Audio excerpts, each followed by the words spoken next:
Hello everyone. My name is John Sierra and I'm a Tolkien scholar. And what that essentially means is that I study the works of J.R.R. Tolkien and then I pass the knowledge and the wisdom that I gain on to you guys through interpretations, through readings, and most importantly, through answering your questions. And I'm the kind of guy that you can come to with any sort of question about the works of J.R.R. Tolkien, and I will either answer very quickly or I'll take a while and sit on it and do some research and then come back to you. But either way, I will answer your question. You can do so right in the comments if you'd like, and even if you don't have a question, I do say that if you are watching this video, just leave me a comment just to let me know how you're doing, or to say hi. You can even just drop an emote. The reason that I ask for comments is because it is a form of engagement that is a little beyond just watching the video, and it helps the algorithm to know to push the video out to more people, that it's not merely something that people are like just listening to in the background or just having on passively, but that they're actively engaging with it, which is what YouTube wants. So I will also ask you to like the video, hype the video if you see that option, subscribe if you haven't. I will ask you again towards the end of the video also to subscribe. That way you'll be a little bit more better informed about what we're all about. That being said, there are two ways to ask me a question that you will actually want to be featured in the video. If you ask me in the comments, I'll just answer you there. But if you want to be featured in a video, there's two ways to do it. One is you could do so through a website called Quora. So Quora is a knowledge sharing platform where you can ask any sort of question about any sort of topic and have people who have knowledge or wisdom or experience in that topic answer that question. And you can also have many people answer it. Some of them won't know what they're talking about, but that happens from time to time. But whenever you ask a question out there, it kind of detects the topic of what you're asking about and then says, here's a list of people that are likely going to give you good answers. My name is going to be on that list, at or near the top of it, probably, if you ask anything Tolkien related, or you can just click the link in the description. It'll go straight to my Quora account and also my Quora space, which is called the Grey Havens. If you don't want to deal with Quora, and I understand you might not want to deal with it, you can do so through YouTube. And unfortunately, you have to use the mobile app. I don't know quite why you have to use the mobile app, but all you got to do is on the mobile app, click on my channel and go to join the community. There's a button that says join the community, and there you can make a post. By the way, try to keep them a little bit short. Like Quora only lets you do like 250 characters, which I sometimes think it should be a little bit more than that. But some of them, like I'm getting paragraphs on YouTube. And the thing is, like, I'm also posting the questions and answers to Quora. And I have to just largely edit those down. So I understand that, like, you know, YouTube lets you write as much as you want, so you can really explain things and whatnot. But what I would recommend is if you have a lot to say, just keep a short question and then comment on the post to give me more information if you really need to have more information. Like I said, I'm just getting like large chunks and I'm like finding myself having to edit them down so they can fit on my title cards even too. There's another sort of thing there. But that being said, I've really been enjoying the questions that you guys have been giving me. We're going to do a reading. I wanted to read something from the early stuff, and I chose The Shaping of Middle-earth.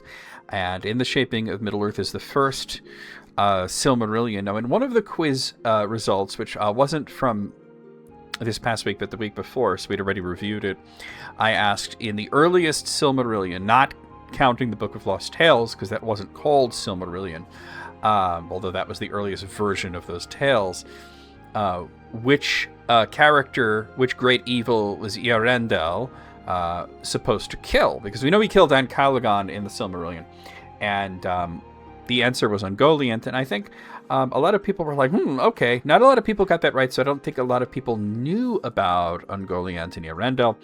So I'm going to read you a little bit of the earliest Silmarillion as found in The Shaping of Middle-earth. And this is stuff from like around 1928, around there. So I'm going to read you here some of the earliest Silmarillion from The Shaping of Middle-earth. Here we go. The gods are now beguiled by Morgoth, who, having passed 7 ages in the prisons of Mandos in gradually lightened pain, came before the conclave of the gods in due course. He looks with greed and malice upon the Eldar, who also sit there about the knees of the gods, and lusts especially after the jewels.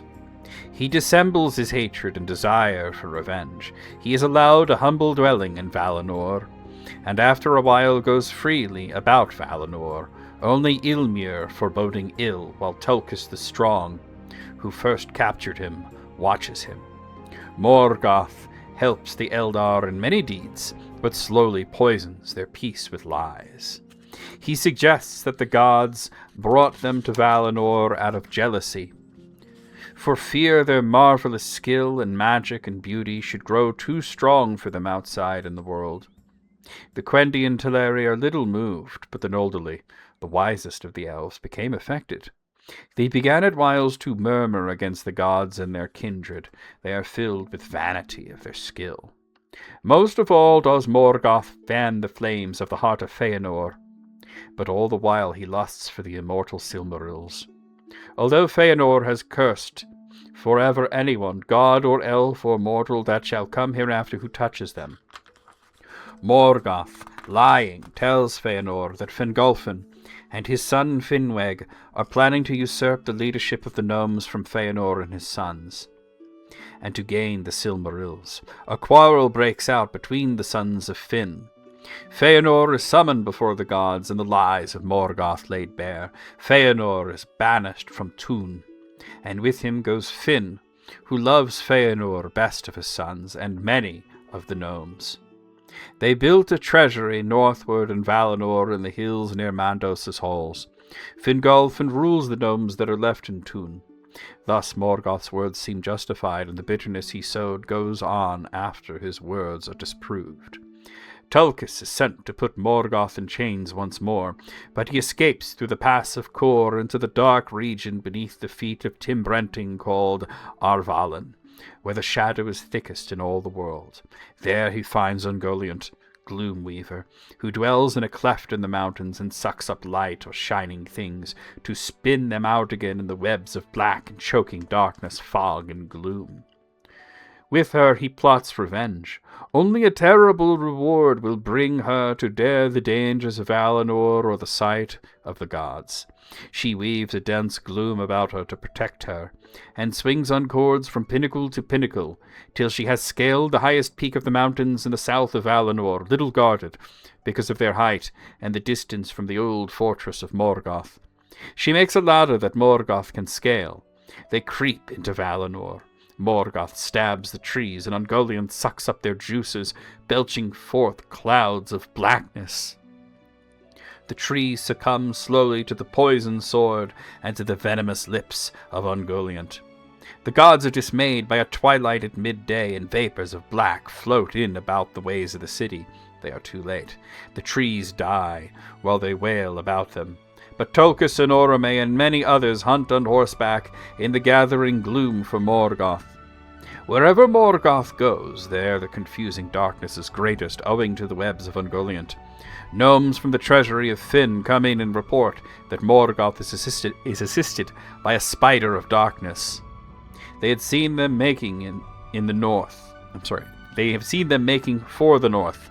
Morgoth had stayed his flight at the treasury, slain Fin and many of his men, and carried off the Silmarils in a vast hoard of the most splendid jewels of the elves. In the meanwhile, Morgoth escapes by Ungoliant's aid northward and crosses the grinding ice. When he has regained the northern regions of the world, Ungoliant summons him to pay the other half of her reward. The first half was the sap of the trees of light. Now she claims one half of the jewels. Morgoth yields them up, and she devours them. She is now become monstrous, but he will not give her any share in the Silmarils. She enmeshes him in black web, but he is rescued by the Balrogs with whips of flame, and the hosts of the orcs, and Ungoliant goes away into the uttermost south. Morgoth returns to Angband, and his power and the numbers of his demons and orcs becomes countless. He forges an iron crown and sits there in the Silmarils, though his hands are burned black by them, and he is never again free from the pain of the burning. The crown he never leaves off for a moment, and he never leaves the deep dungeons of his fortress, governing his vast armies from his deep throne. So that's a little bit of the section with Ungoliant that we know about. basically you can see, some slight differences between this and the finished text that's in the Silmarillion. Morgoth was called Morgoth before Feanor gave him that name. Feanor had already cursed the Silmarils, or I should say cursed anyone who had touched the Silmarils way before they were stolen. Morgoth was in Mandos for 7 ages instead of 3. But a lot of it is the same. Now, I wanted to maybe skip ahead, if I could find it, to the section about the War of Wrath, which would include Eärendil slaying Ungoliant the Gloomweaver. So that would be kind of towards the end of this, I believe.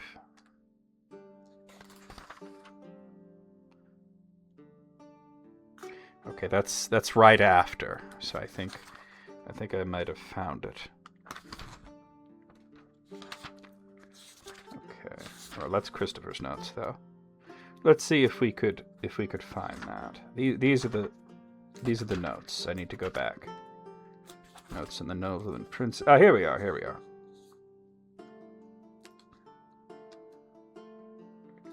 I'm not sure if this is exactly the right place. I think I've gone a bit too far.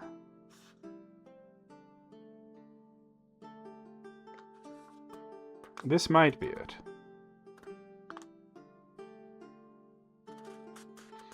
I mean, this is the last battle. I'm not sure if this has the part about Ungoliant or not. By the way, this is not the first appearance of the character that we would call Ungoliant. She is in the Book of Lost Tales. It's just the first time that she has that name and in that spelling. I'm going to read this part anyway. The march of Fionn into the north is then told, and of the terrible or last battle. The Balrogs are all destroyed, and the orcs destroyed or scattered. Morgoth himself makes a last sally with all his dragons, but they are destroyed, all save 2, which escape by the sons of the Valar, and Morgoth is overthrown and bound, and his iron crown is made into a collar for his neck. The 2 Silmarils are rescued. The northern and western parts of the world are rent and broken in the struggle. So that's the War of Wrath there. There's not much else there. I'm not sure exactly which page. I didn't have I only have one bookmark here. So I didn't have it ready to read the part where Eärendil slays Ungoliant in the Shaping of Middle-earth, but it is in there somewhere. Perhaps I'll read that part again someday. But anyway, there's a little bit of the Shaping of Middle-earth, the earliest Silmarillion. Before it was the Quenta, which is like kind of the next section of the Shaping of Middle-earth. And if you want to read these, I mean, like I said, these books here, they're really big. This is actually the first 5 parts of the history of Middle-earth. The Book of Lost Tales Part 1, the Book of Lost Tales Part 2, the Lays of Beleriand, the Shaping of Middle-earth, and the Lost Road and Other Writings. And unfortunately, I mean, to get the whole set like this in 3 very large volumes, it's quite expensive. I managed to get it on sale, of course. I paid like $130 some odd dollars for that. Normally they're like $250, so it was a really good deal. But I highly recommend that you try to get these if you're interested in reading sort of the earliest versions, and because a lot of times they're more detailed and they're sort of better stories. They work more as stories than what was found in the later Silmarillion. But the problem is that Tolkien kept looking at things that he wanted to change, and he kept going back and changing things. So when he died, and his son, as his literary executor and editor, had to create a Silmarillion that could be published, he couldn't really use a lot of those very detailed, very well thought out, and wonderfully written stories, because a lot of them had a lot of details that just didn't make sense, a lot of old names and such, and he was really not wanting to revise a lot. He didn't want to do a lot of writing. He wanted to just edit and present his father's work as written. So a lot of it was from, rather unfinished drafts and such that were cobbled together. So Christopher really had this monumental, amazing task that, sort of like getting the ring to Mount Doom, he was sort of like Samwise carrying the Silmarillion to us all. But anyway, if you're ever like, wow, the Silmarillion's really great, but it doesn't read really well as a story. It's more of a chronicle. The Book of Lost Tales is a very, very detailed and thought out version of the story. It's just much, much older and has a lot of really crazy ideas that didn't wind up in there. I mean, even in that version that I was reading, they mentioned the Valar, but they were also calling them the gods. You can see it's a transitional thing. They mentioned the Noldoli, and they were one of the 3 types of elves. Noldoli became Noldor later, and they mentioned the other 2, the Teleri and the Vanyar, which were not called the Vanyar back then. But notice that it also kind of alternates between elves and gnomes. It's sort of like still, like in this weird sort of thing, where the gnomes were sort of the Sindar, but, and then the fairies were sort of the high elves, and that they're all sort of elves. So he was still sort of figuring out, like, what the characters were called. Even the names that are, like, familiar, like Tolkis, was spelled with a C instead of a K. And as Tolkien went on, he started taking C's out and putting K's in. Even Orc, which is O-R-C, was later revised to O-R-K. That didn't make it into The Lord of the Rings, but later he decided that he liked that spelling better. And of course, if he had all the life in the world and all the time in the world, he probably would have revised The Lord of the Rings. He wanted to revise The Hobbit at one point, So there you have it. Anyway, we have 10 questions to get through, and some of them are pretty lengthy. So let's get to it with your first question.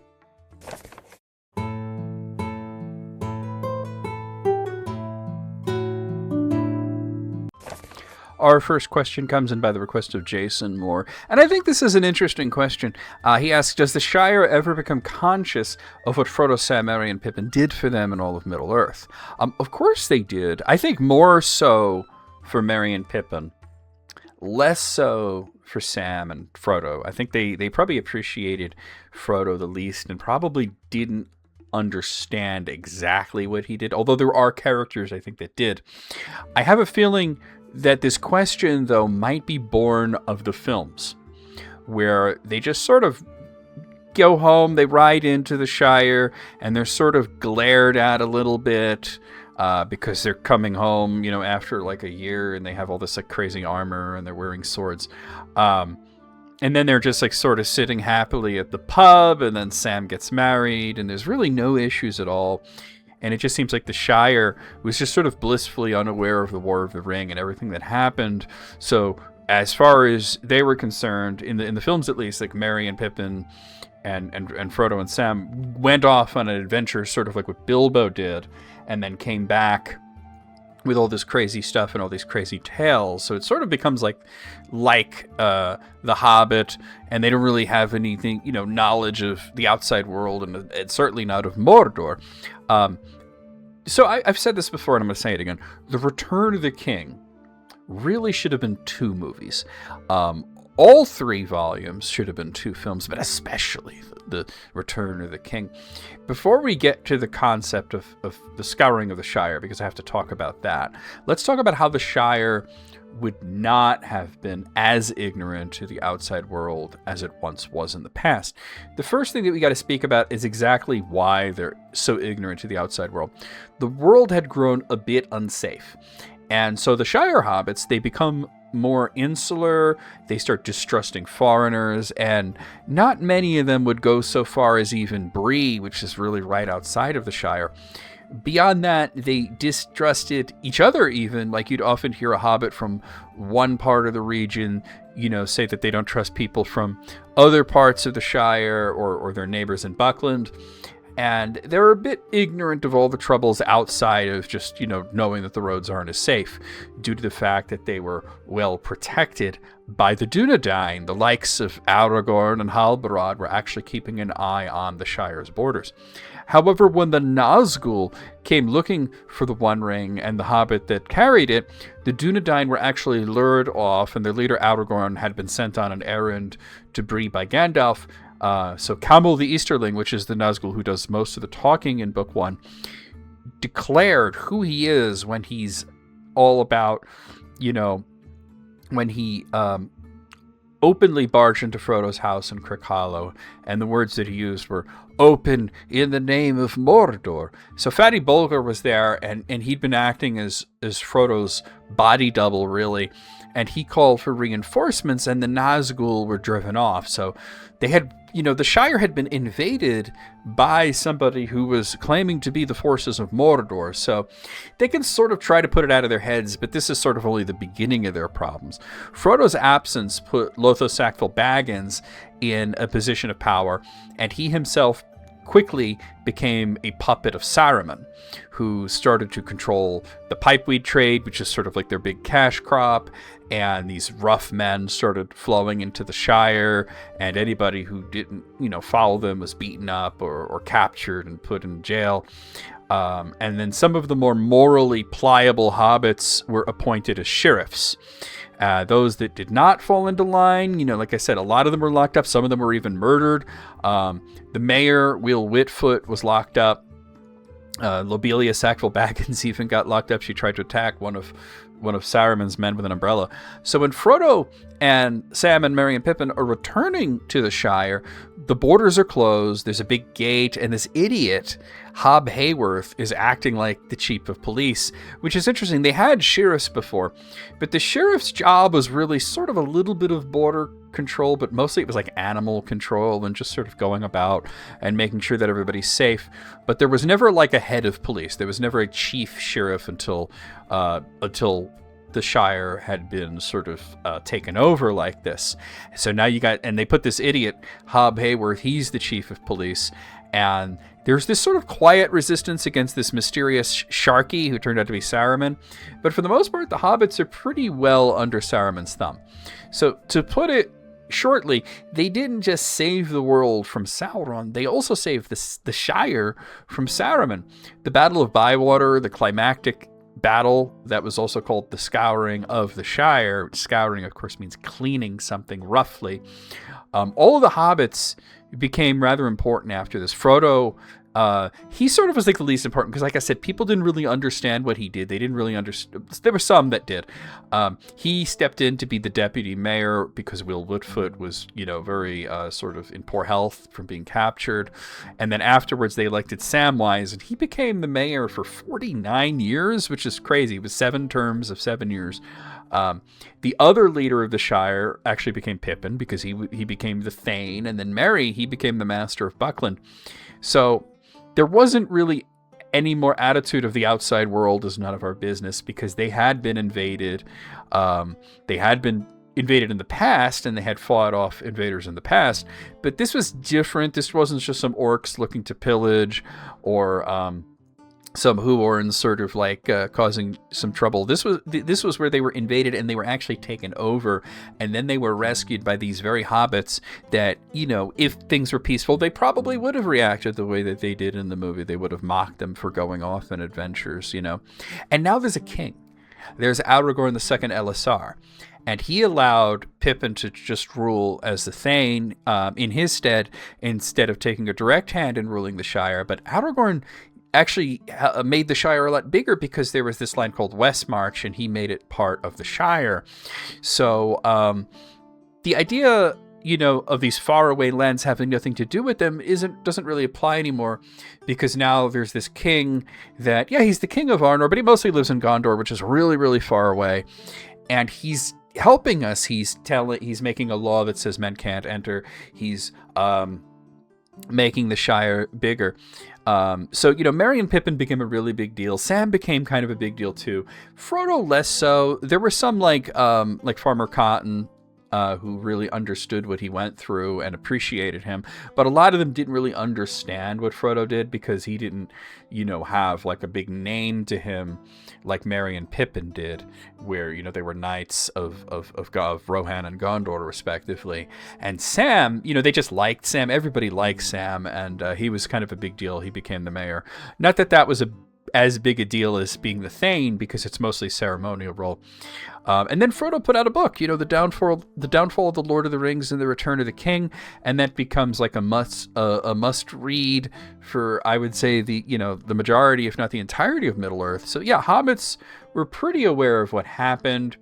It's just that they also wanted to live their lives in their own way. So there is that as well. But like I said, had Saruman never come to the Shire, which is what happened in the film, that, he died in Isengard, they probably would have been like what Peter Jackson showed. But I would have preferred to see the scouring of the Shire because it's an important part of the book, if not the most important part of the book, for what it represents and the thematic elements and how Gandalf can now pass to the west without having to worry about these little people because they can take care of themselves, and they've proven that. And not just the really fierce ones like Merry and Pippin, but all of them really, because the Battle of Bywater wasn't a battle that Merry and Pippin fought, it was a battle that the Shire fought. So there you have it. Anyway, let's move on. I've rambled enough on this one. Let's move on to the next question.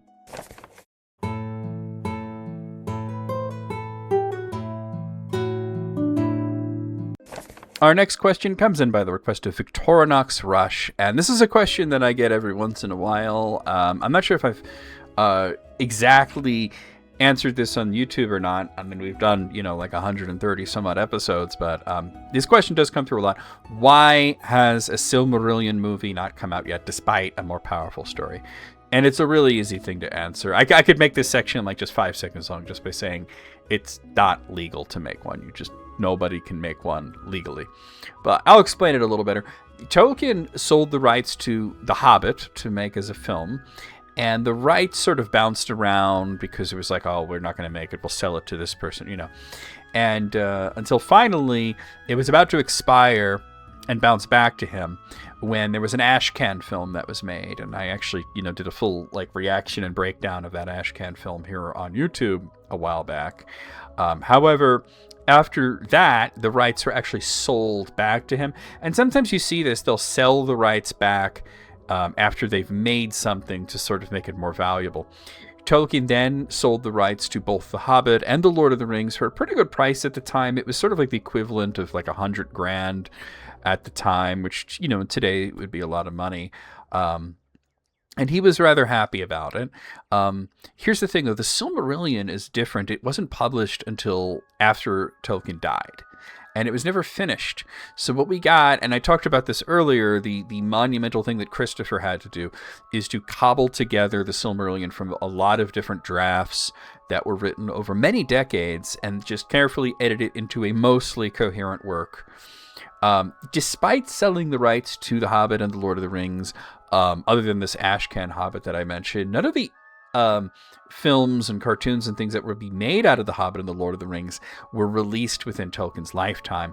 And the ones that weren't exactly to Christopher's liking. I should say the ones that were released. As Christopher Tolkien, he didn't like what Rankin Bass did. He didn't like what Ralph Bakshi did. He didn't like what Peter Jackson did. So he was not about to just trust anyone with the Silmarillion, which was his father's life's work, or any of its stories. Even today, and Christopher's gone, the official stance of the Tolkien estate is that they have no plans to allow anybody to make any films based off of the Silmarillion or any of its stories. So the reason that it hasn't been done is that nobody has the legal rights to do so. They're not for sale. It is possible that one day they just might get the magic pitch that changes their mind, or the work will just eventually lapse into the public domain.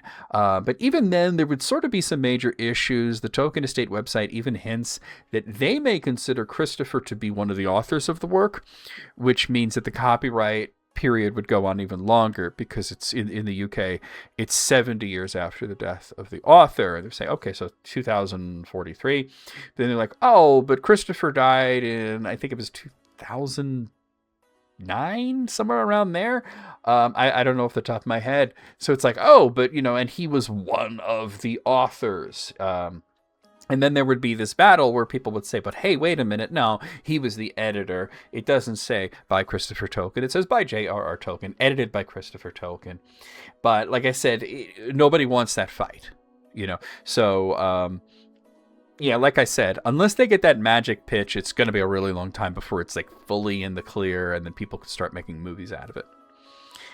And hopefully what they make is good. I would hope to live to see something based off of the first age that's really good, but who knows? Anyway, let's move on to the next question.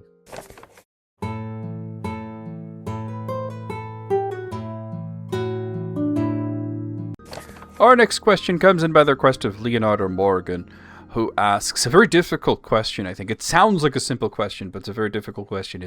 Was the horse of Oromë a Maia spirit?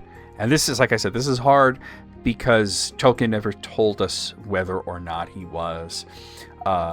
He didn't speak on this issue. It's possible, so let's talk about it. We must enter the realm of surmise, because Tolkien never said in any of his writings or any of his letters exactly what this horse, which was named Nahar, was, other than just being Oromë's steed. We do know that at one point in the writing, Tolkien considered Oromë's hound, Huan, to be a Maia spirit. We have to talk about Huan a whole lot here. However, he then changed his mind, stating that Huan was an animal, just of a higher order than, most dogs would be. All animals were created by the Valar. But Tolkien also believed, at the earlier stage, that Maia spirits would often take the forms of animals or the forms of even plants, and Huan and the eagles of Manwë were Maia spirits. And then he moved away from this idea, stating that Huan and the eagles were not angelic in nature, but that they were animals who could speak and they had greater lifespans and magical powers. And then he changed his mind yet again on the eagles, at least, stating in some of his very last writings that the eagles absolutely were Maia spirits. But he did not mention Huan in these notes. So we really don't know if he meant to indicate that Huan in this reversion was included, or if if it was just the eagles that he was changing his mind on. Now, we have even less to go on when we talk about the horse, Nahar. We know almost nothing about him other than that he was the progenitor of the race of horses known as in Middle-earth as the Miras, which were very noble horses that would only let kings and princes ride them, or in the case of Shadowfax, he allowed Gandalf, who was a Maia, to ride him. The lifespans were said to be equal to that of a man, which is greater than the average 30 years or so that ordinary horses get to live. So the elongated lifespan could indeed be the result of having a little bit of Maia ancestry in there, but it could also just be the mixing of mortal and immortal strains, which I personally find to be more likely. All animals in the Undying Lands are immortal because that's what the Valar want them to be. They willed it to be so. And it goes for plants as well. They can alter the lifespans of any creature. They can even alter the lifespans of men, which they did. They gave the Dunedain greater lifespans. They just can't take away the gift of mortality from those that have it, nor that they can give immortality to those that have the gift of mortality. Which is, I just said the same thing twice, but they can't go the other way around, is what I'm saying. The two cases where this actually happened were, as Tolkien explained, acts of Iluvatar, which is God himself. In the cases of Earendil and Elwing, they were mortal, but they had some immortal heritage. So Manwë allowed them to choose their doom, a choice that was also visited to their descendants Elrond, Elros, Elladan, Elrohir, and Arwen, but not to all half-elves. All this to say that normally the mixing of mortal blood and immortal blood in Middle-earth results in mortality, but sometimes with a greater lifespan. Animals and plants, though, the Valar can just say they're immortal. We want them to be immortal. So whether Nahar was a Maia or not, he was certainly immortal. The race of the Miras were said to be indigenous to Middle-earth, and they have longer lifespans than horses, and they were descended from Nahar. This, coupled with the fact that we know that Oromë came to Middle-earth often in the deeps of time with Nahar, tells us that it's likely that Nahar may have mated with ordinary horses, and thus this greater strain was created. We're told that Nahar can indeed have children, with the most obvious example. We could tell. Let's back that up here. We're told that Maiar can have children. The most obvious example is Melian. Melian's not like a child of Nahar. That would be weird. She married the elf Ilúthingol, and they had a daughter named Luthien. Luthien was not a Maia like her mother, but she was considered an elf like her father was, so it seems to reason that the same would apply to Nahar.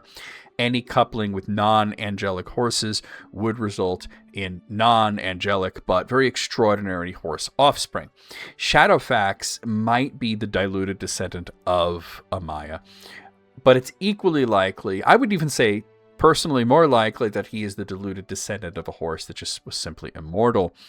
And the reason that this is just what's in my heart is because I don't think, I'm not saying that I don't think that a Maia would not choose the form of a horse for whatever reason, but I don't think that a Maia would choose the form of a horse and then be a steed. And especially since we know that Tolkien eventually came around to say that the eagles were indeed Maia, they were very, very resistant to the idea of anybody riding them around. It was like sort of very special occasions, you know. Tolkien gave us almost nothing to go on in the linguistics. The word mirus is just simply evolved, it's derived, is the word I'm looking for, from an Old English word merus, which just means horses. Nothing special to gloss there, no divine secrets. Nahar is not even a name that really means much, according to the book The War of the Jewels. It is based on a Valan word, Nextera, and it was called so by Oromë because it was based off of the sound of his voice when he is eager to run. So the mirus are just horses, literally the Old English form of the word mares, and Nahar is neigh. So this is sort of very on brand for Oromë because he named his dog Huan, which just means hound. So while Manwe's birds went sort of back and forth in Tolkien's minds as to whether they were angelic or mundane, he never commented on Huan ever again. And even in his essay where he discussed this, which is found in the book Morgoth's Ring, if you're interested, he wrote explicitly that Huan and the eagles were simply beasts elevated by the Valar, but then he also wrote in the margins that the Maiar could take the form of animals, and he used Huan and the eagles as examples. So he was conflicted. His later essays found in the book The Nature of Middle-earth, we're going to a whole lot of different books here, it cleared it up about the eagles, but he did not speak on Huan in that instance. And whether he was just, splitting Huan and the likes of, say, Thorondor into two separate categories, or if he was just speaking broadly and only using one example, we don't really know.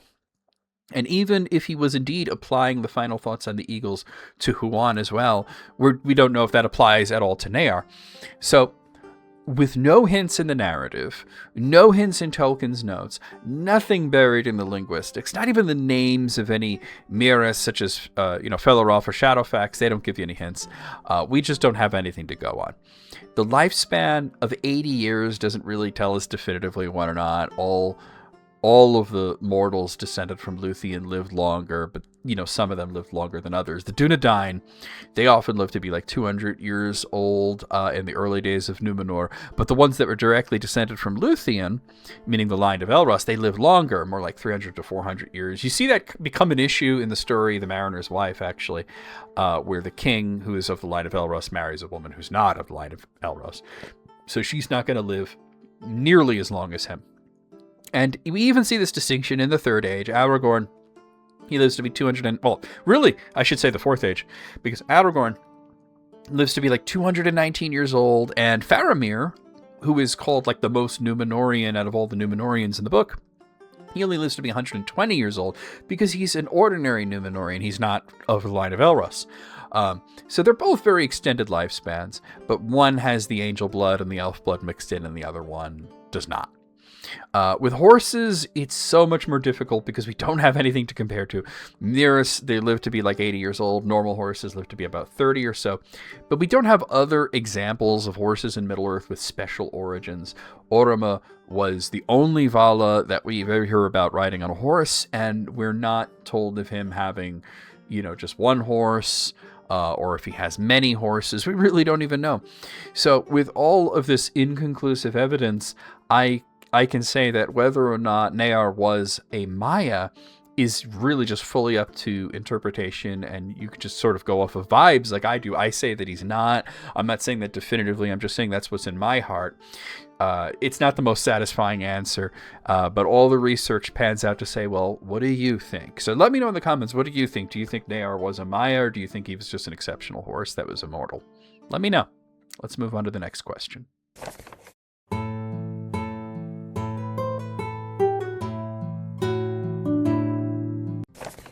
Our next question comes in by the request of Rob Williams. And this is another, really sort of difficult question. Exactly when did Sauron embrace the cause of Melkor? It was very early, but not as early as the Balrogs. Sadly, I can't give you an exact date because it happened during a period of time where there really wasn't exactly a calendar, and it's a long period of time. The Lord of the Rings and the Silmarillion don't really give you a lot to go on in regards to Sauron's origins. We know he's an angel, but beyond that, how he turned evil, we weren't told. The Lord of the Rings just gives us a line from Elrond saying that he wasn't always evil, and the Silmarillion just tells us in the beginning he was of the Maia of Aula, and he remained mighty in the lore of those people. And then it goes on to tell us that Sauron sort of just had his fingers in all of Morgoth's schemes. Sauron was said to have a lot of autonomy as the Dark Lord's second in command, and he was often put in charge of things, and it was stated that the elves gave him the name Sauron, but they also called him Gorthar. Sauron's real name, which is Mairon, was revealed by Tolkien in the 17th issue of a language journal called Parma Eldalambran. And the name means the admirable. You could also say it means precious, which is really interesting. But really, the definition that we're going with here is the admirable. Whether he gave himself that name or if it was just adapted, by the elves from whatever his name was in Valoran, we don't know. But the same essay tells us that he referred to himself as Tarmairon, which is the admirable king, in his mind until the Akalabeth happened. And that's not to say that he was called that in Numenor. That's a mistake that a lot of people make. Oh, he was Tarmairon in Numenor. No. The likes of the King's Party, which were later called the Black Númenóreans, they wouldn't call him that. Mostly because it was a Quenya name, and they were abandoning the usage of Elvish languages. Instead, they called him Zigor, which just means sorcerer in Adonaic. And this could be seen as a commentary that it wasn't until he got directly smote by God that he sort of embraced that he was the villain, and then he, just decided we're going to run with this.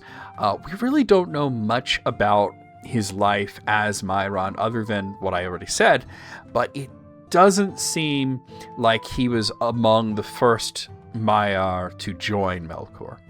It was said that even as early as the Ainulindala, the Song of Creation, some of the angels that were around Melkor as he rebelled and he sang themes that were discordant to those of Iluvatar, they got swept up in his discordant music. And the going theory is that those were his first servants who took incarnated form. When they came to Arda, they were the Balrogs. Now, the Balrogs, having a much more direct and a much earlier connection to Melkor than Sauron did, has its roots back in the very first Legendarium stories, the primitive version of the Silmarillion, where the Balrogs are not angels, they're a race of creature, but their lord, Kalimbo, who was later renamed Gothmog, was explicitly said to be Morgoth's son. Of course, he wasn't called Morgoth, he was called Melko back then. Sauron was a composite of some of other early characters. Most notably, there was Tevildo, which was Morgoth's pet cat, and there was Thu. Also, he had a bunch of different names, but the one we normally know is Thu, and he was a necromancer. And you could even see the element of Thu kept in the derisive nickname from Beleriand, which is Gorthau. Sauron as a Maiar spirit first started appearing in a story called The Lost Road, which was originally written as a science fiction story with some time travel in it, and then it was sort of ported over to the Legendarium. And in this story, Thu comes from the Undying Lands in the form of a bird and sows the seeds of distrust in men and foretells the second coming of Morgoth. Later, as the First Age got revised and the character was integrated into it in a more familiar fashion, it was changed to Numenor, bringing Sauron to their land as a prisoner, but the rest of the elements were there, the Temple of Melkor and the cult and all that. So we can see that even, in the writing, Sauron was adapted from other characters and then integrated into the story. Even in the earliest version of The Hobbit, the Necromancer is more explicitly said to be Thu himself, and the movements of his from the distant past, which were mentioned by Bladderthon, who's later called Gandalf, matched those of the First Age Sauron. So let's talk about the narrative. Mairon's fall happened during a period of time that was called the Spring of Arda, which is what happened after the First War of the Valar against Melkor, and the establishment of the lamps. And as these lamps, they kept Middle-earth in this constant state of light that was unchanging. There were no days, there were no years. As a matter of fact, the general time period before the first age is referred to as the days before days. So how long was the Spring of Arda? Because this is, like I said, it's a ballpark. It happened during the Spring of Arda. How long of a time period was that? It was said to be 3,500 Valiant years, according to Morgoth's Ring, the Annals of Aemon. And that was a period of time, if we were to adapt that to solar years, that's actually 33,537 years. It's a really long time. So that's the period of time that the Ainur lived in peace in the world in an island called Almarin, before Melkor wrecked the lamps and then ruined the spring and the Undying Lands were sundered from Middle-earth. This was long before any reckoning of years. The elves hadn't reawakened, so there wouldn't really be need for like a calendar. So there was a very long span of time where there was no calendar, and that's when Mairon became, he wasn't called Sauron yet, but that's when he became evil and started to follow Melkor. And we just know that it was in that period, even as he strove to become the greatest of Ales Maiar, his love of order started becoming his entire personality, and he started to admire Melkor because he had great might and power. He was basically just looking at him and say, hey, say what you will, but the guy gets things done. It's important to note that Sauron does not love Morgoth. He has no loyalty to Morgoth. Evil is never loyal, and all evil alliances are either transactional or they're just a master-slave relationship. In the case of Morgoth and Sauron, it's the former. They thought of each other as a means to an end. So it's important to note that even though he admired Melkor for his power, he didn't exactly like the guy. He decided to join him because he thought, this guy is going to let me do what I want, and I'm going to benefit. And of course, Melkor is thinking, this guy is going to do what I want, and I'm going to benefit. So there you have it. All right, let's move on to the next question.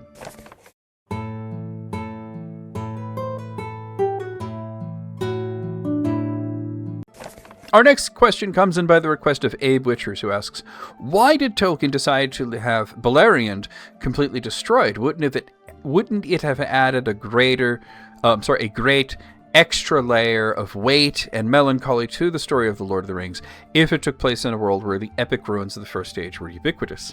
No, I don't. I think, honestly, this doesn't add to the story. It subtracts from the story.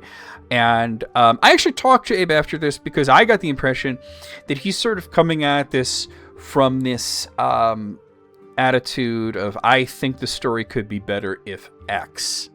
Why didn't he write it the way that I would write it?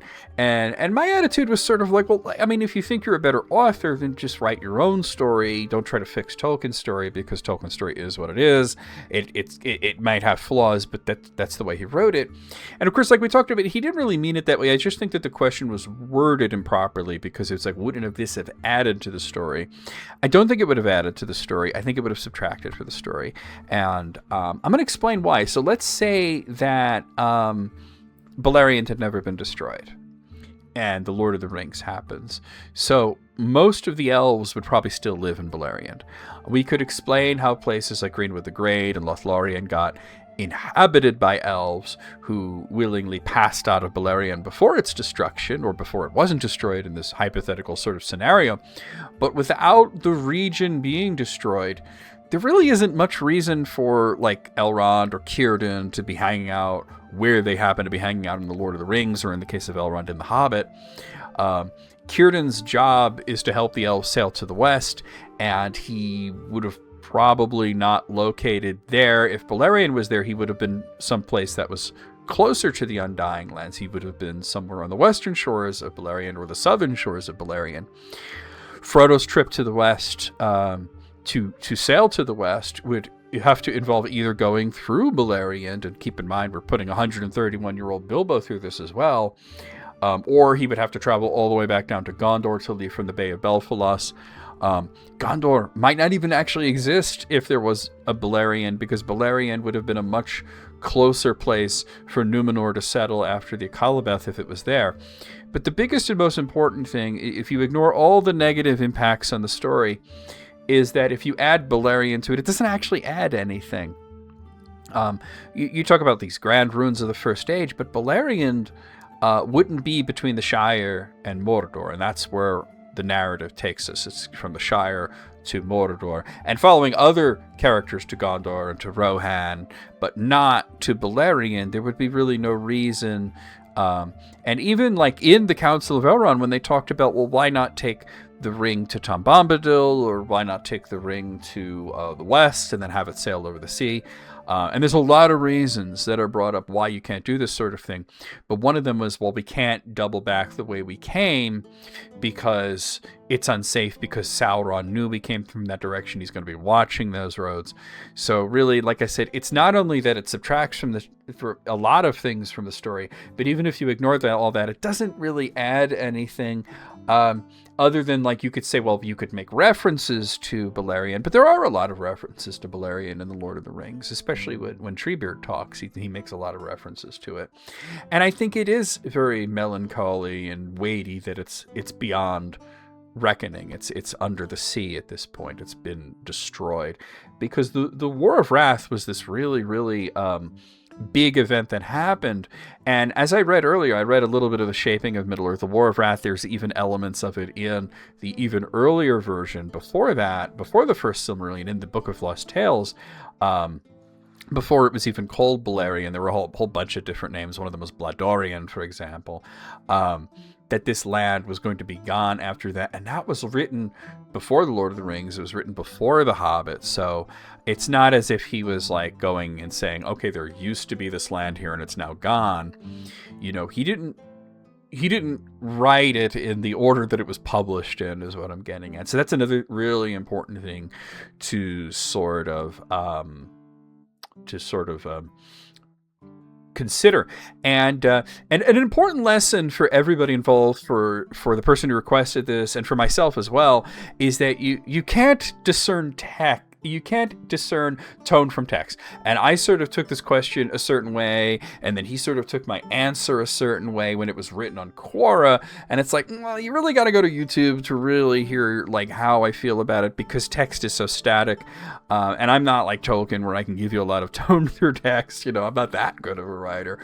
But because he thought I was being very scornful, and I thought, well, I thought you were being very, I could write it better. And I said, you know, you have to learn the lesson of you can't discern tone from text. And so do I. I have to learn that lesson as well, too. So there you have it. All right, let's move on to the next question.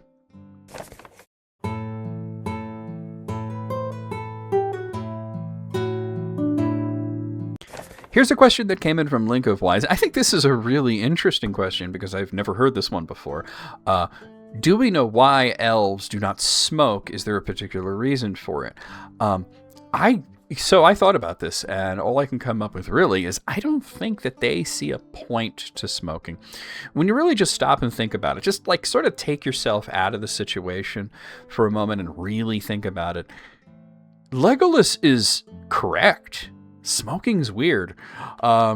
In the real world, it has its roots in certain rituals of the past, spiritual rituals and religious rituals.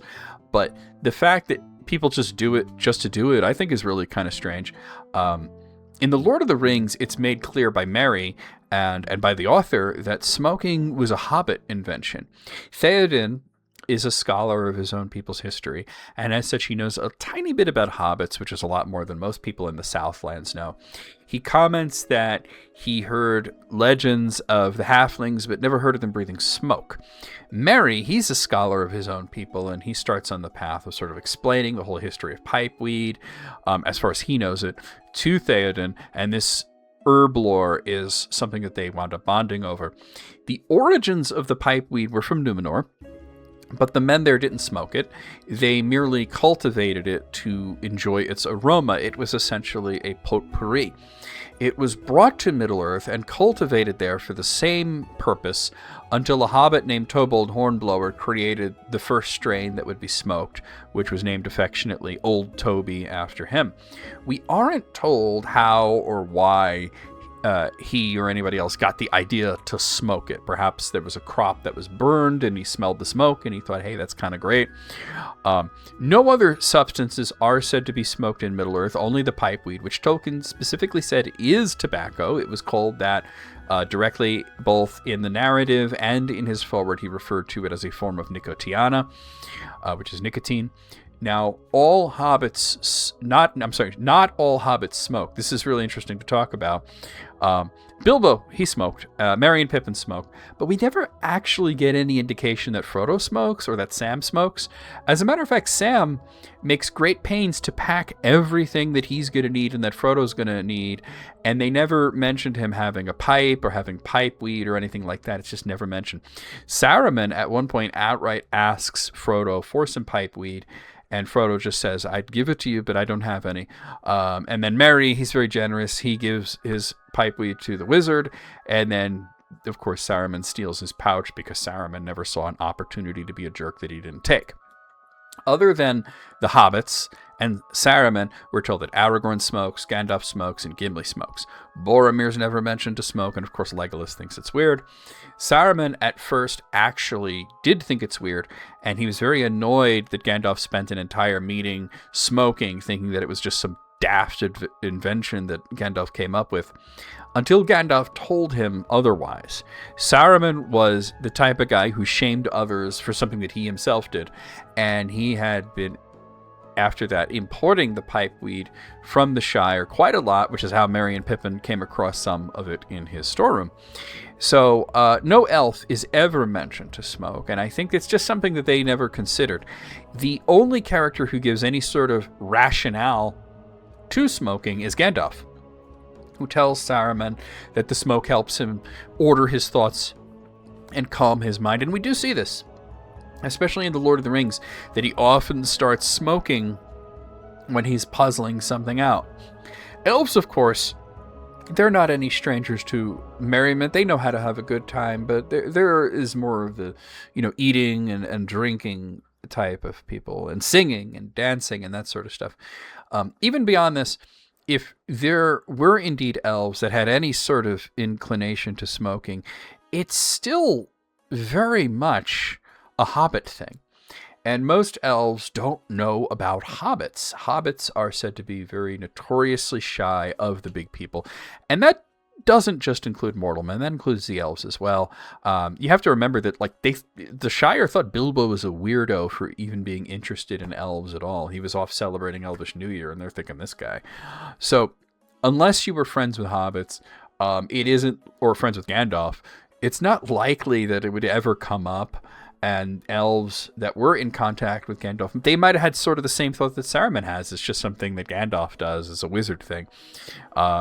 So, who knows what that's all about.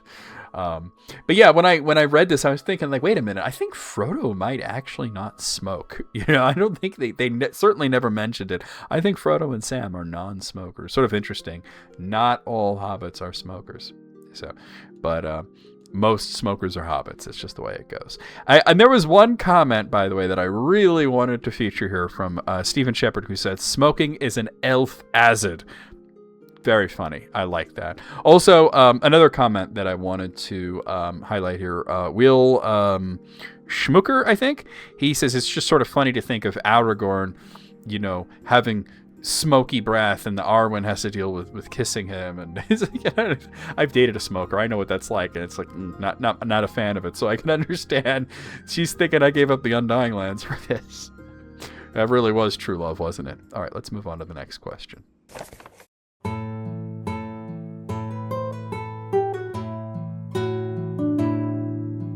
Our next question comes in from Gerald von Riva, who asks, did Sauron get stronger after crafting the ring? I thought he cut his power in half and put it into the One Ring.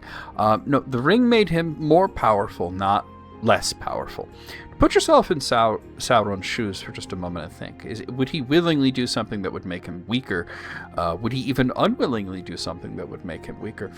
The latter was the mistake that Morgoth made, and Sauron was there to see his masters fall and to learn from it. Sauron doesn't cut his power in half. He allows most of his power, in fact, to flow into the One Ring, and this doesn't weaken him. His power still exists, as it is his power, and his power alone. And there are only two ways that this could turn against him. The first is a string of very unlikely scenarios. First, someone would have to defeat him, and then separate him from the ring. And then the second thing that would have to happen is this person would have to have a spirit that is equal to or greater than himself and be able to dominate the ring. And then lastly, this person would have to contend with him and cast him down with the ring with his own power. And this was the route that Saruman wanted to take, that Gandalf and Galadriel feared that they might be tempted to take. The rub of it, though, is that the power of the ring is not just mere angelic force, but the power of domination. Domination is in itself an evil concept. To enforce one's will over another and to deny them their own free will is not something that Tolkien approved of. So the ring could not be used for good, even if it was used to defeat Sauron. As such, anyone who would wield the One Ring would set themselves on Sauron's throne and continue his work. When Frodo begged Gandalf to take it, the wizard panicked because he knew that even if he was only to hold onto the ring to keep it safe, he would find a way to rationalize its use and thus become like Sauron. The second way that this could turn against Sauron is even more improbable, that someone would get the ring from him and then destroy it. This is improbable due to the fact that a lot of people would not wish to destroy something so powerful that they would rationalize could be used for good, even if they were told that it was impossible to do so, and that's the situation that Boromir found himself in. The ring was also very seductive. After Frodo said that he was to destroy it, Gandalf basically said, hey, if you think it's so easy, then prove it and toss it into the fire. And I don't mean Sammath Naur, I mean the fire in Frodo's house, his fireplace. And Frodo couldn't bring himself to do it. The ring was just too dang beautiful. And it bears mentioning that Frodo already saw the ring tossed into that fire just a few minutes ago, and it came out of the fire not even warmed up. He already knows on an intellectual level that this fire can't warm up the ring, so it certainly couldn't destroy it, and he was still ensnared by the ring, and he was unable to do anything that he would perceive might harm it. This was also the issue that Isildur had. He realized that heating up the ring might show the script that had faded after it left the heat of Sauron's hand, but he couldn't bring himself to do anything that might mar it because he found it to be fair. Putting most of his power into the ring was therefore a safe thing to do from Sauron's perspective. Now, let me briefly circle back to Morgoth. Morgoth got weaker, and a lot of people make the mistake of thinking that he got weaker due to the concept of Morgoth's ring, which is technically correct, but not for the reason that you think. Morgoth put his essence into Middle-earth itself. This act itself did not diminish his power. His power existed. It was still there. It was in the land. However, it was spread out. It wasn't very centralized, so it wasn't something that he could draw on so easily. It wasn't like wearing a ring on your finger. Still, putting his power into the land was something that had very big ramifications, down the line for a very long time after he was gone. So it kind of worked out in a way. Morgoth's cowardice and his defeats weakened him more than spending his power.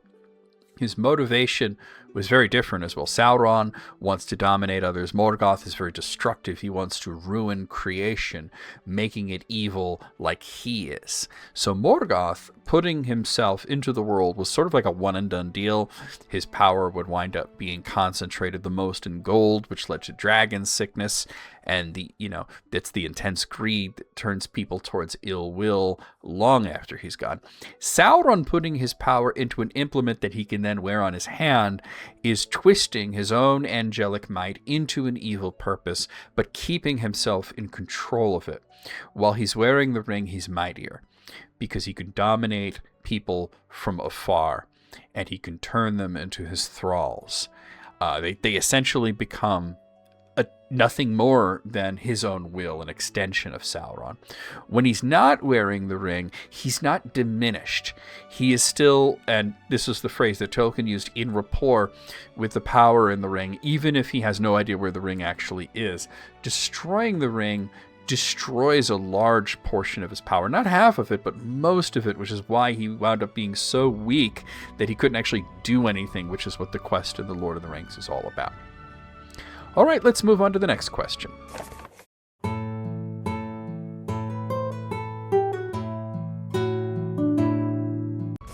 Our next question comes in by the request of Scratchcot, who asks, during the fall of Nargothrond, could Finduilas have been rescued at all? And how, if you were a surviving soldier of Nargothrond, would you attempt to do it? I'm not going to actually get into if I was that second part, if I was a soldier, how would I rescue her? We know that she could have been saved because Túrin could have saved her. And in doing so, he would have been saving himself, actually. But he was too busy just sort of being a self-fulfilling prophecy. Morgoth's curse was not a done deal. He can't just say a bunch of words to Húrin about, hey, your family's now cursed, and I'm just going to sit back and rest on my laurels and watch it all go down. Morgoth can't make Túrin do things or not do certain things from afar. He doesn't have, like, the One Ring, like that. We were just talking about that, is dominating someone from afar. He has to actually work at it. Now, Túrin's miserable life was actually partly his own doing. He has to, make a lot of bad decisions to wind up the way that he wound up. And he wasn't really a great listener, and he wasn't really patient. One of the prime examples of this was the death of Saros. Saros was, to put it mildly, a huge jerk, and he deserved to get his comeuppance, but it's not like Túrin was actually trying to kill the guy. He was just going to beat him up. Saros then winds up falling to his own death, and the text tells us that Namamandos will hold him for a long time before he's reincarnated. Now, this was a total accident, and it was more the fault of Saros than it was the fault of Túrin. Túrin just sort of snapped under incessant bullying and decided to give the bully a taste of his own medicine, but he never planned to do more than just beat him up and humiliate him. However, Túrin, then, after Saros dies, he just decides that Thingol is going to blame him and punish him harshly by exiling him. So he's like, let me just get ahead of this. I'm going to exile myself. So that's sort of like an idea of he's made a prediction and then he's fulfilling it. It's the idea of a self-fulfilling prophecy. Had he stayed, Túrin would have found himself very quickly forgiven, especially as there was an eyewitness to what happened. And we're going to talk more about her a little bit later. We also have no reason to believe that Thingol wouldn't, just believe the truth coming out of Túrin's mouth. But Túrin thought that Thingol would disbelieve him because he wasn't an elf. He was a mortal man, and that he would take the side of a dead elf over his own side. And there's a little bit of a similarity here, actually, to Feanor, I think, who assumed, after his father was murdered by Melkor, that the Valar were going to side with Melkor because Melkor is one of them. And this sort of thinking puts you, I think, in a lot of danger spiritually, because you're basically saying, no one's on my side, no one will ever be on my side, none of this matters, so why bother? This attitude led to a lot of issues for Túrin. But it isn't as if Morgoth wasn't also screwing him over. Finduilas believed, and I think rightly so, that her love could save Túrin from the curse. And she was 100% right, because we've seen it happen in other instances. Love can counter Morgoth's power. We saw it with Beren and Luthien. Beren failed miserably in his attempt to obtain a Silmaril, and the escapade got Finrod killed. It was just a huge disaster. But then when he works together with Luthien, they succeeded. Even further back, the Maia spirit Ose once sided with Melkor, and Aule the Maker had this thought that love could save him. And thus Uinen was able to bring Ose back to the side of the Valar. Glaurung, the first dragon, the agent of Morgoth, he told Túrin he had a choice to either go after Finduilas or to try to rescue his mother and his sister. And he said, if Túrin goes after Finduilas, you'll never see your family again. And Túrin doesn't stop to think, he never really stops to think about anything, but he doesn't stop to think, hey, maybe this horrible creature that works for Morgoth might be lying. And he left Finduilas to her grisly fate. He did see his sister again, though she'd grown to adulthood, so he didn't recognize her, and she had been cursed by Glaurung to lose her memory, so she didn't know him, and, well, you know how the rest of that story goes. Morgoth, and through him, Glaurung, did a lot to make the curse a reality, and all to torture Húrin by showing him all of these bad things that are happening to his children, but no one worked harder at making the curse a reality than Túrin himself. Remember the attitude I mentioned, oh, well, it doesn't matter. Túrin was aware of the curse, and he thought, well, I'm doomed, so what does it matter? It never entered into his mind that it was a lie. Perhaps Húrin would have known better in that situation. I mean, he got into this situation because he called Morgoth a liar to his face, and he called him Morgoth to his face, but he wasn't there to tell his son that it's a lie. Morgoth's manipulation was so masterful, he let his words do most of the work, giving a nudge here and there, and having Glaurung do the heavy lifting. He even made sure to never show Húrin anything that would make him realize that his son was causing his own misery a lot of the time, eventually making it seem like the curse was doing everything. I'll give you one example, which was the whole thing with Mim. Morgoth showed Húrin Mim betraying Túrin, but it didn't show him why. It didn't show him how Túrin was partly responsible for the death of Mim's son, and how he basically been keeping the dwarf at ransom. So Húrin is just thinking, hey, this guy was supposed to be my son's friend, and now he betrayed him, and look at what happened. Terrible things.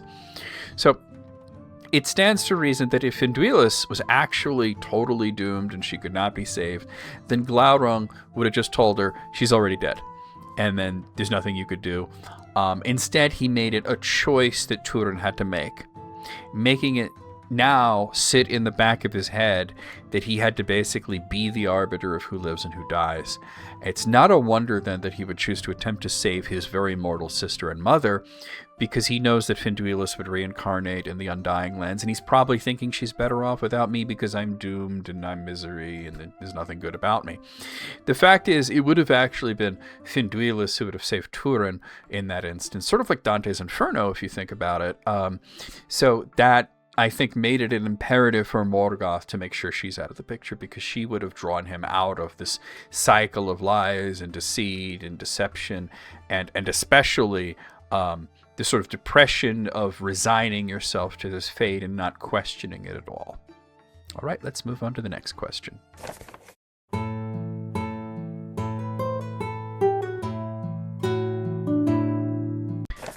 Our next question comes in from John Scheidner, and this is another Children of Húrin question, so I put them back to back. I love the way this is worded. It gave me a good laugh. What's the deal with the elf chick who has a crush on Túrin as a boy?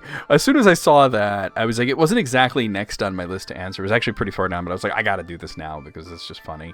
And I had just written another Children of Húrin answer there. This is a thing that I actually see a lot of people sort of pairing. Her name's Nellis, by the way. Nellis and Túrin is sort of this puppy love sort of situation. You can kind of see it in your head. A young elf maiden who has a thing for Túrin, but then he gets older and, he starts looking a lot older than she does, and he doesn't have much interest anymore. One could imagine that he did at one point. Maybe had a thing for her as a little boy, but then he didn't because she continued to look like a child. Tolkien's own text in the Children of Húrin actually supports this. Even if it's not said explicitly, we can see it here when she's first mentioned. I'm going to read you a very brief bit of the Children of Húrin. In the years of his childhood in the kingdom Doriath, Túrin was watched over by Melian, though he saw her seldom. But there was a maiden named Nellis who lived in the woods, and at Melian's bidding she would follow Túrin if he stayed in the forest, and often she would meet him there, as if by chance. Then they played together, or walked hand in hand, for he grew swiftly, while she seemed no more than a maiden his own age, and was so in her heart for all her elven years. From Nellis Túrin learned much concerning the ways and the wild things of Doriath, and she taught him to speak the Sindarin tongue after the manner of the ancient realm, older and more courteous, and richer in beautiful words. Thus for a little while his mood was lightened, until he fell again under shadow, and that friendship passed like a morning of spring. For Nellis did not go to Menegroth, and she was unwilling ever to walk under the roofs of stone, so that as Túrin's boyhood passed, and he turned his thoughts to deeds of men, he saw her less and less often, and at last called for her no more. But she watched over him still, though now she remained hidden. So we aren't told if she actually has a crush on him or not, but later we're told that his feelings were apparently not so big. As just a few short years later, he doesn't even remember her at all, nor spending all that time with her. He even stated to Beleg, Why would I walk with an elf maiden? He doesn't even remember the fact that she was his teacher and that she taught him how to speak a more formal dialect of Sindarin. And Beleg is very quickly to reprimand him for forgetting that, even if he remembered the words that she taught him. The disconnect is so profound that it makes Beleg start to question everything and sort of wonder if elves and men should even mingle with each other. It's rather odd that Túrin would forget her, as she occupied a much larger part of his life than he did to hers, at least speaking chronologically. She was likely a lot older than him, though she still looked like a child. Elves do not become physically developed until they're around 50 years old, and then they're not even really considered adults until they're about 100 years old. So, though she looked like a little girl, it is said that, it is likely that she was quite a lot older than him, especially due to that phrase, for all her elf years, simply due to the fact that she was his teacher as well, and that Melian trusted her to keep an eye on him. She was childlike, though, even in her thoughts, and Tolkien even put it out there that she might always been kind of childlike, which is why their friendship might have been doomed. It was only a few years later, and Túrin doesn't even remember being a child. The fact that a mortal could forget such a thing and is saying, that was a long time ago, to an immortal is just inconceivably strange. We'll never know the true nature of Nelis's feelings for Túrin, but I would likely state that it wasn't true love, because it is mentioned that his shadow passes from her eventually. It may have been a bit of a crush, even despite the age difference, because she was much like a child herself, despite how old she was. I don't think that the feelings were as strong as some think, though. The thought that Nelis's feelings for Túrin's were strong is likely based on the fact that she continues to watch over him, hidden, even after he stops hanging out with her. But I would counter that she was doing that because that's what Melian wished her to do. Tolkien didn't write anything more about Nelis beyond the fact that Túrin never saw her again and that his shadow passed from her. So really, what's the deal with her? There's not a lot to go on. She was his teacher. And I think it's just her whole existence really is there to just show us, how strange Túrin is, that he would have this teacher and this friend who taught him like how to speak Elvish in a proper manner and taught him all these words and everything. They spent so much time together. And he's like, I don't even remember being a child. Because once he starts thinking of, and the phrase there was the deeds of man, what he's really thinking is war. That's what he just kind of makes this decision to just completely put his childhood so far down into his subconscious that he doesn't even remember being a little boy. He has these vague memories of being in his father's house, and that was before that, but he doesn't really remember anything about what happened when he was a boy in Menegroth. So there you have it. Kind of a strange character, Túrin Turambar. Fantastic story of the Children of Húrin. We have one more question to get to, so let's get to that.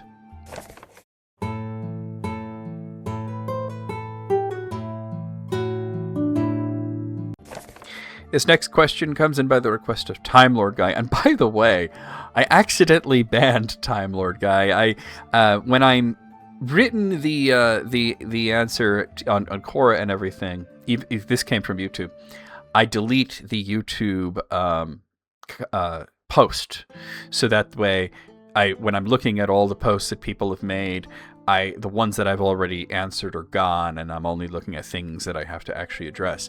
And remove the post is right next to just like ban this person. I was like, oh my god, I just banned Time Lord Guy and he sends me so many questions.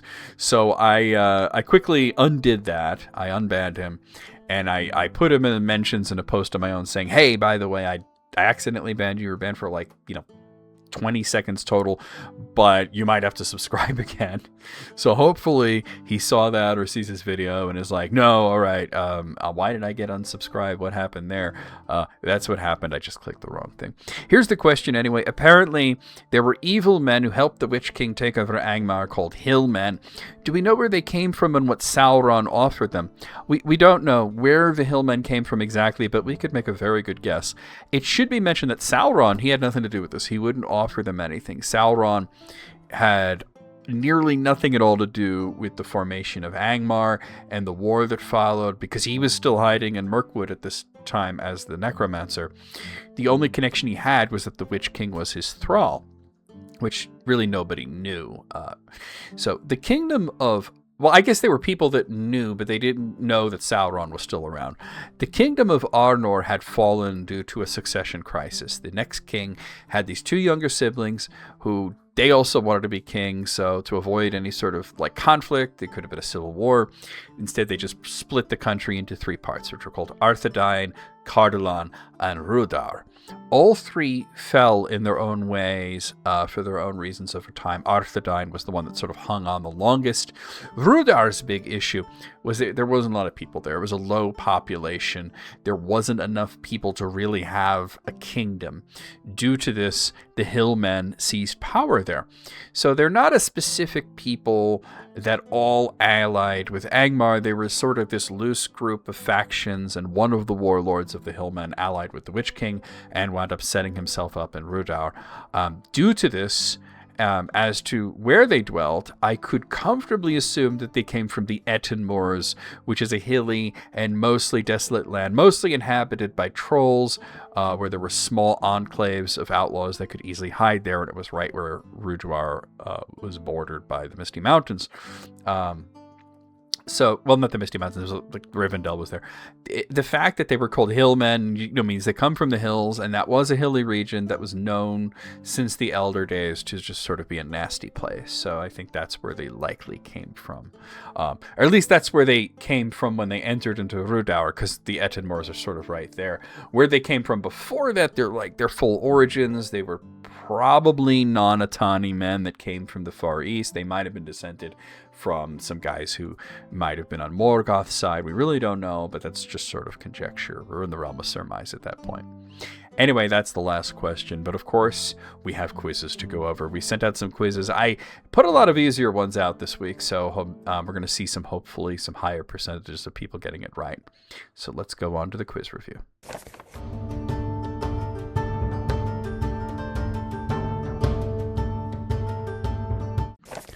Okay, so here's our quiz results for the week. We have 7 quizzes to go over. Let's see how you guys did. I think you guys did pretty good.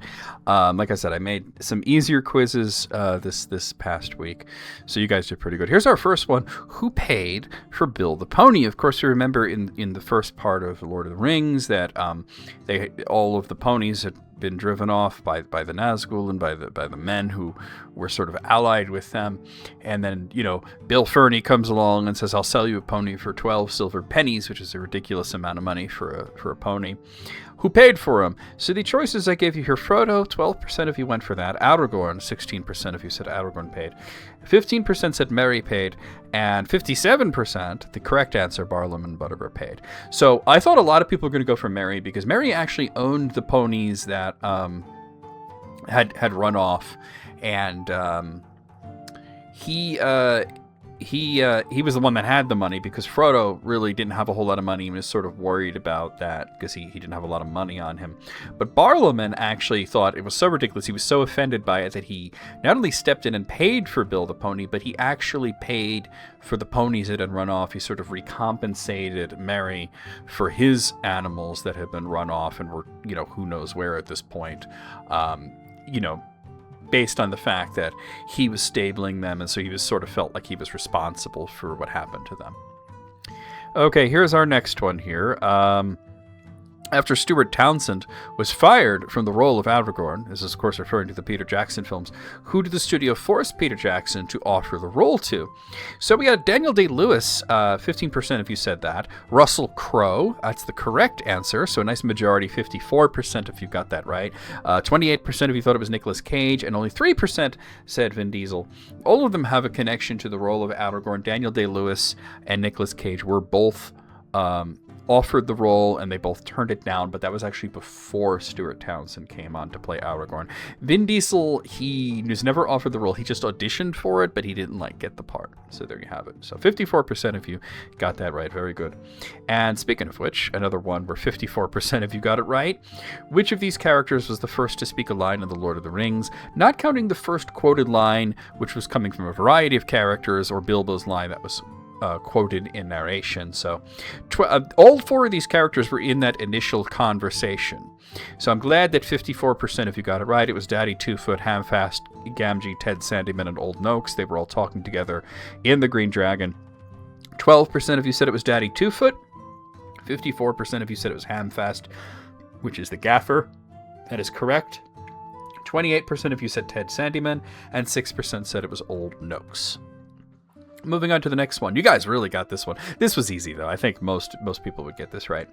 So this was conversely to the previous one. Who was the character who speaks the last bit of dialogue in The Lord of the Rings? Was it Sam, Círdan, Gandalf, or Galadriel? All 4 of them were sort of present at the very end, but it was Sam. 74% of you got that right. He said, well, I'm back, when he got home. Círdan and Gandalf and Galadriel had then sailed off to the west, and the story follows Sam home, where he says, well, I'm back, to his wife. Okay, here's another one about a line, and this one's a line from the movie. The first line from the movie, the world is changing. That's the speech at the beginning of Lord of the Rings, The Fellowship of the Ring. And it was given by Galadriel. Who gave the speech in the book? Was it Treebeard, Gandalf, Frodo, or Boromir? 3% of you said Boromir, which is surprising, actually. 5% said Frodo. 30% said Gandalf. 62% of you got it right. It was Treebeard. Now, the phrase, the world is changing, Frodo said that. Boromir said it twice, actually. So that's why I thought some of you might go for Boromir. But the full speech, I can, see it in the air, and I can smell it in the wind and all that stuff. That's not the line, but that whole thing. That was given by Treebeard, and it was actually after the fall of Sauron. It was almost at the very end, right before the scouring of the Shire. So what's really interesting is in the movie, they wanted Gandalf to deliver the line, and then they thought, well, maybe it should be Frodo, and then that wasn't sort of working out. And they thought, well, hey, Cate Blanchett's got a great voice. Let's have her do it. All right, here's our next one. Which of these political offices none of the 4 hobbits from the Fellowship ever hold? So the answers here, Deputy Mayor, 24% of you went for that, which is incorrect because Frodo was briefly the Deputy Mayor, and Sam, of course, he was the actual mayor after that. Warden of Westmarch is correct. 49% of you, a good plurality, got that correctly. The first Warden of Westmarch was appointed by the Thane, which was Pippin, which 16% of you said Thane. And by the way, 10% of you said Master of Buckland, which was Merry. And the first Warden of Westmarch was actually Sam's son-in-law, who, I don't remember his full name, but his first name is Fastred. Actually, I probably wrote it down here in my description here. Nope, I just wrote Fastred. I don't remember his last name. And anyway, here's the last quiz of the day. Last quiz of the week is what I really should say. Though no hobbit ever climbed the tower, Frodo had a dream about climbing this tower and seeing the sea. Was it Aemon Sul? 31% of you thought so. Was it Orthanc? 11% of you thought of it. Was it Elustirion? 24% of you thought that. And was it Anaminas? 34% of you, the plurality, said that. But in this case, you guys are wrong. This is the only one where the correct answer wasn't the most voted this week. It was Elustirion. Frodo dreamed about Orthanc. That was while he was in Tom Bombadil's house, but he wasn't dreaming of climbing it. He was dreaming about seeing it from afar, and he saw Gandalf. Well, he didn't know it was Gandalf, but he saw a figure standing, and later he realized that was Gandalf, and he told Gandalf about the dream, and Gandalf was very surprised to hear it. But before he reached Tom Bombadil's house, before they even went into the Old Forest, before they had even reached Buckland, Frodo had a dream about climbing a tower and looking at the sea. They were near Elustirion at the time. That's where the Palantir that Círdan keeps wardenship over is held. That's the tower that he dreamed of.